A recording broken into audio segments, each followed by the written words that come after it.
In a devastating escalation of the ongoing conflict, Iran has just launched its high-precision Haj Qasem ballistic missiles, delivering a crushing blow to the heart of Israel's military readiness.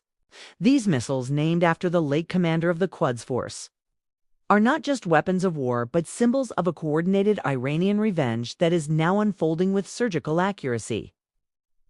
Reports from the ground in central Israel confirm that several Iranian warheads have bypassed the world's most advanced air defense systems to strike the very infrastructure that sustains the Israeli war machine.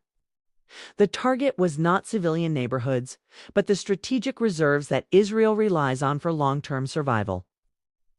Massive explosions have been reported at major fuel depots and classified munitions storage facilities that house the critical interceptors for the Iron Dome and Arrow systems. Witnesses in the Tel Aviv metropolitan area described a scene of absolute chaos as the night sky turned a hellish orange.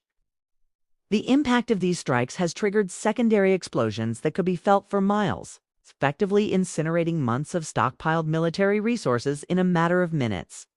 Military analysts suggest that this specific operation, conducted under the banner of Operation True Promise 4, was designed to exploit a rare vulnerability in Israel's layered defense network.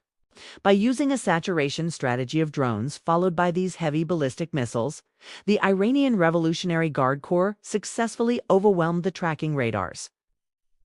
This strike marks a turning point because it directly challenges the narrative of Israeli invulnerability. For years, the world was told that these strategic reserves were buried deep enough to survive any conventional attack. Yet, the Haj Qasem missiles proved capable of penetrating hardened reinforced concrete. The consequences are immediate. Without these fuel reserves, the Israeli Air Force faces a logistical nightmare in sustaining its relentless bombing campaign over Tehran. This was a calculated decapitation of Israel's ability to wage a prolonged war. As sirens continue to blare across the country, the reality is setting in that the initial American and Israeli strikes, which many thought would end the Iranian regime, have instead provoked a monster that has spent decades preparing for this exact moment. The Middle East is no longer on the brink of war. It is fully engulfed in a conflict where the traditional rules of engagement have been permanently erased. The strikes on Israel's strategic reserves have exposed a critical math problem that the Pentagon and the Israeli Ministry of Defense are now scrambling to solve. While the world watched the dramatic footage of the Haj Qasem missiles, a quieter and perhaps more dangerous war of attrition was unfolding in the skies. Iran has implemented what military experts call a drizzle strategy, launching drones and older missiles at a slow but steady pace to force Israel and its allies to fire their most expensive interceptors. It is a fiscal and logistical nightmare where an Iranian drone costing only thousands of dollars is being shot down by an interceptor worth millions. In just the first 4 days of this conflict, the United States has already burned through nearly $6 billion in missile interceptors alone. This depletion is not just a financial issue. It is a direct threat to the regional defense shield that was supposed to protect every ally in the Middle East. Intelligence reports suggest that Qatar's interceptors could be finished in 4 days, and the United Arab Emirates may run out within a week if this tempo continues, while Israel's heartland reels from the strikes on its fuel and munition depots. The Iranian retaliation has expanded to every major American asset in the Gulf, the headquarters of the United States. Navy's Fifth Fleet in Bahrain has been confirmed as hit, forcing a state of emergency in the kingdom. In Kuwait, the cost of war became tragically personal as an Iranian drone struck a makeshift facility, killing 6 American service members from the state of Iowa.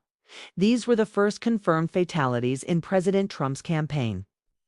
Yet his response has been chillingly blunt, stating that such losses are simply part of war.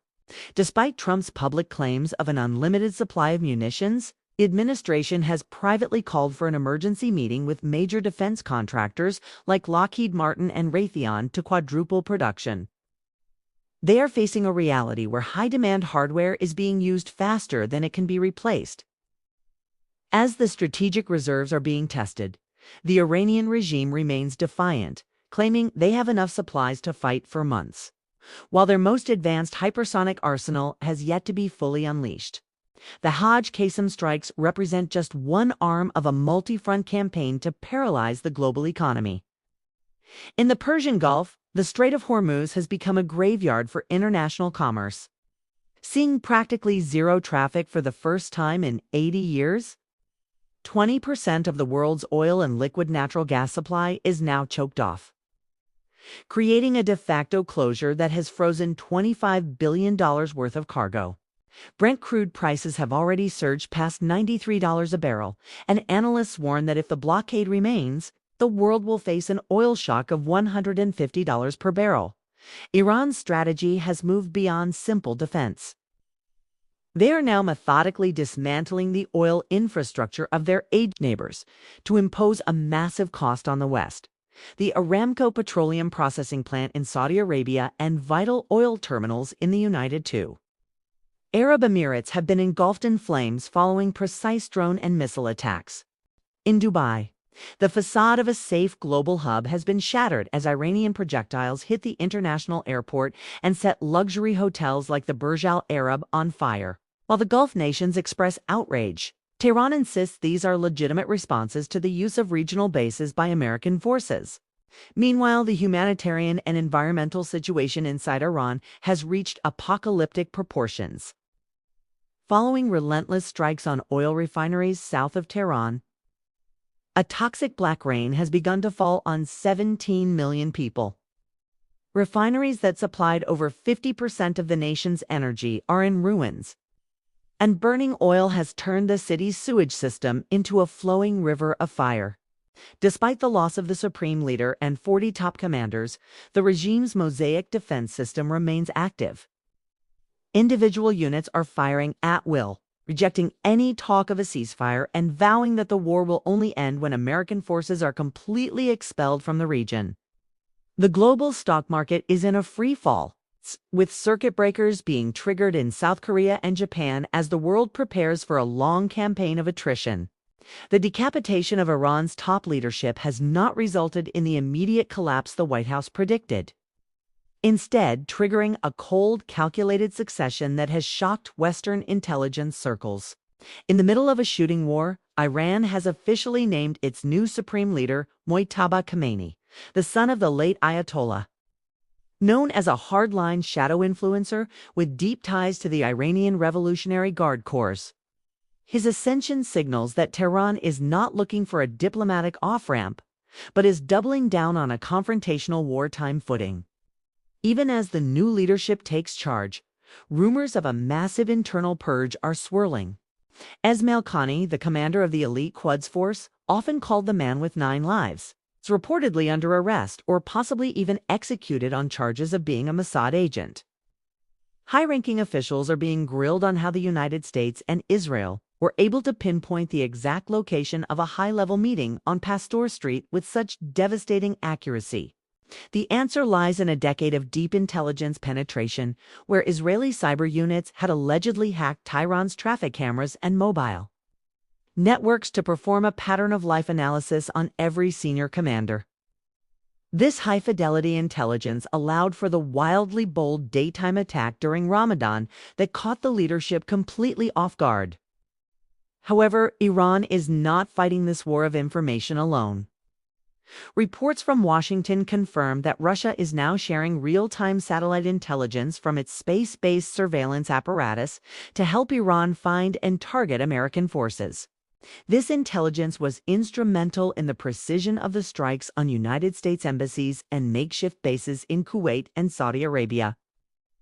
While the Pentagon downplays this cooperation, it reveals that the conflict has transformed into a global proxy battle.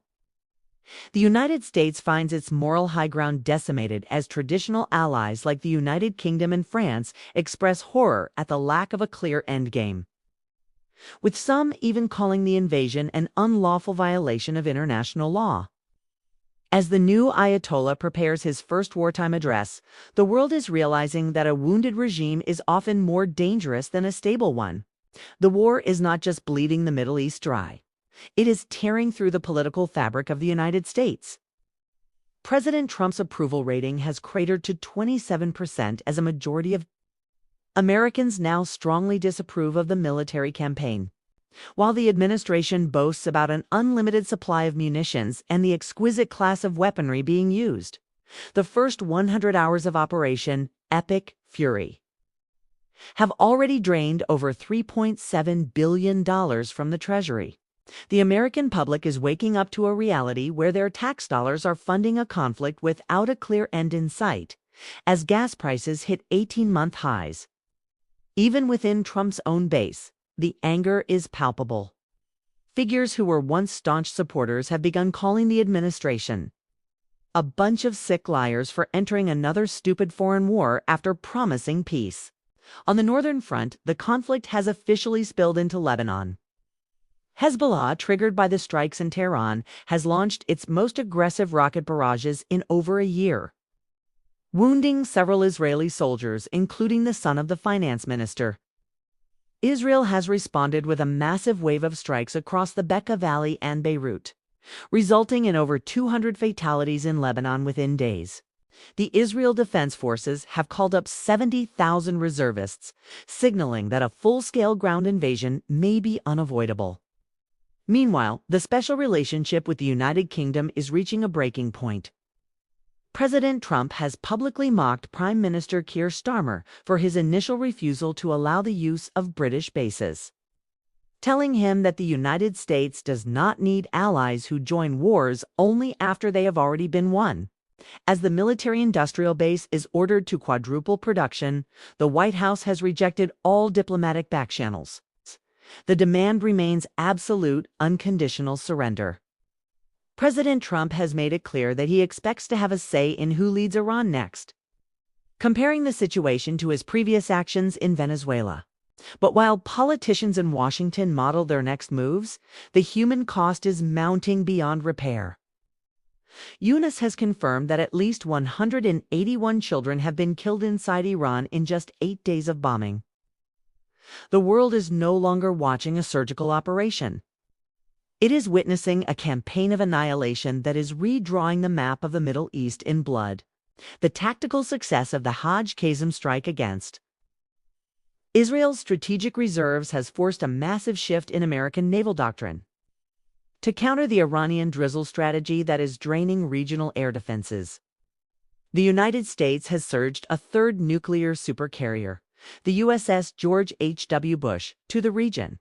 This creates a triple carrier punch not seen since the invasion of Iraq in 2003, with over 200 warplanes ready to sustain an extended campaign. However, Iran remains undeterred by this display of force. The Revolutionary Guard recently claimed a direct hit on the USS Abraham Lincoln using advanced naval drones, asserting that the $20 billion warship was forced to retreat 1,000 kilometers from Iranian maritime borders, while United States Central Command denies any damage. The reported strategic repositioning of the carrier suggests that the threat of Iranian saturation attacks is being managed with extreme caution. The conflict is no longer just a regional dispute. It has become a direct confrontation with a new multipolar reality. With the Strait of Hormuz seeing practically zero traffic for the first time in 80 years, the global economy is entering a logistical black hole. Oil prices are surging toward $95 per barrel, and gas prices in America are experiencing their largest weekly spike since March 2022. The new supreme leader, Mojtaba Khomeini, has hardened Iran's stance, rejecting all talk of a ceasefire and declaring that the American demand for unconditional surrender is a dream the invaders will take to their grave. He is governing a nation that has been radicalized and united by the strikes on critical infrastructure, including oil depots and desalination plants, as United States military hospitals abroad halt standard services to prepare for mass casualties. The fear of a forever war is no longer theoretical.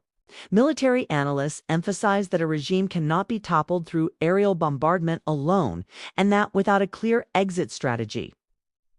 This operation risks becoming an even deadlier version of Afghanistan. The Haj Qasem strike demonstrated that even the most advanced defense systems have a breaking point. Washington now faces a choice between a disastrous escalation or a diplomatic path that it has previously rejected. The Middle East that existed before February 28th is gone. And the world is now witnessing the violent birth of an era where American dominance is openly challenged on every front.